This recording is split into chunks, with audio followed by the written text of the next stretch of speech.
Hey there, it's me, Darth Blint, and this is my sidekick, Artemis. Say hello, Artemis. He's a little camera shy.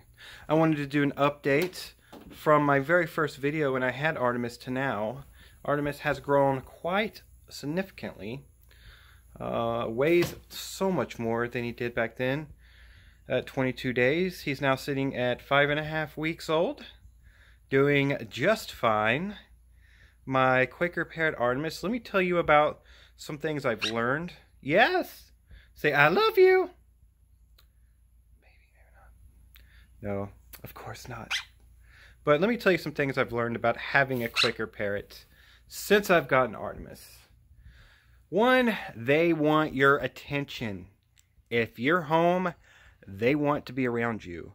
They are going to bond with one person. Anytime anyone else holds Artemis, he will fly from them to my head. Land on my head, or he did. I got his wings cut, but you can't really tell because they were professionally done. I suggest that if you're not good or have never cut wings before, because, you know, one, you could hurt the bird, and two, it just looks bad. So I got it professionally done. I got his nails cut for the first time this week as well. But if you are home, whoever is the primary feeder, he still eats primarily from a syringe. Whoever that primary feeder is going to be the person that your bird bonds with. If you get them as a baby, which I suggest you do. Because it's easier to bond if they have been around you since, like, infancy. So, what else have I learned about my little fellow? Sorry, I don't know if it's a male or female yet. I got the DNA test in the mail. My friend Artemis, my Quaker. Well, I've learned do's and don'ts.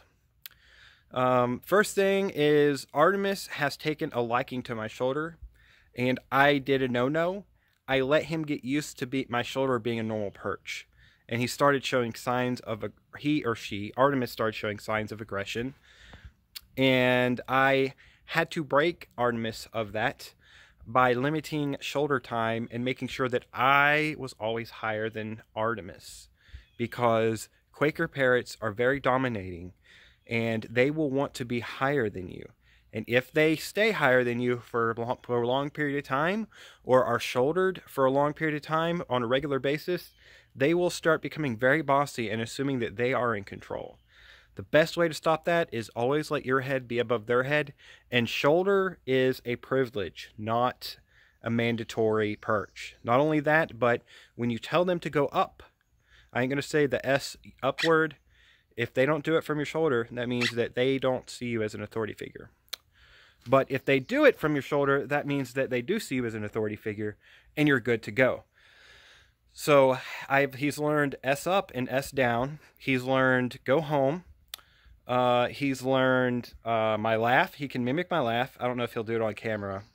He knows I love you, and he knows good morning at 5.5 weeks old. He will only say I love you and good morning now on a regular basis in the morning when I first wake up, because as tradition, I've always said it to Artemis in the morning when I've waken up. So it's what Artemis is used to. He's correlated when I wake up that is the exchange between both of us. Isn't that right, Artemis? I love you. Artemis!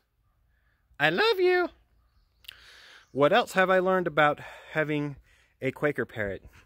They love to eat, and they are messy birds.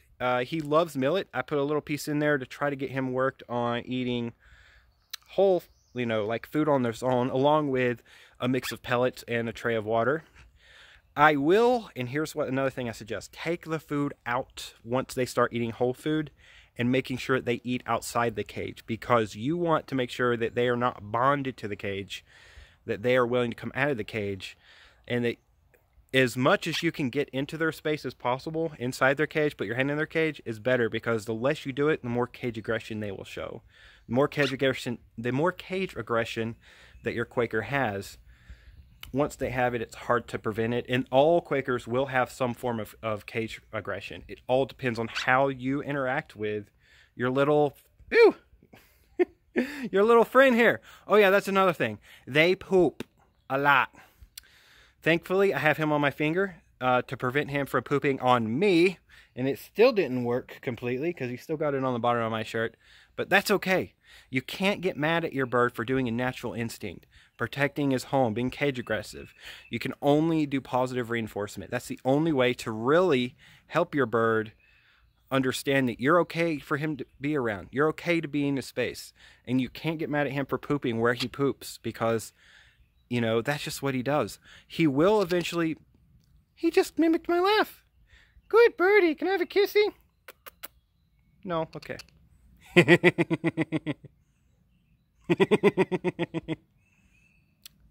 I love you. But positive reinforcement, and they can become potty trained where they only poop in their engagement. Hey, he wants to play, so I'm going to go play with him. Just wanted to do a quick update about Artemis, my Quaker parrot. Say goodbye.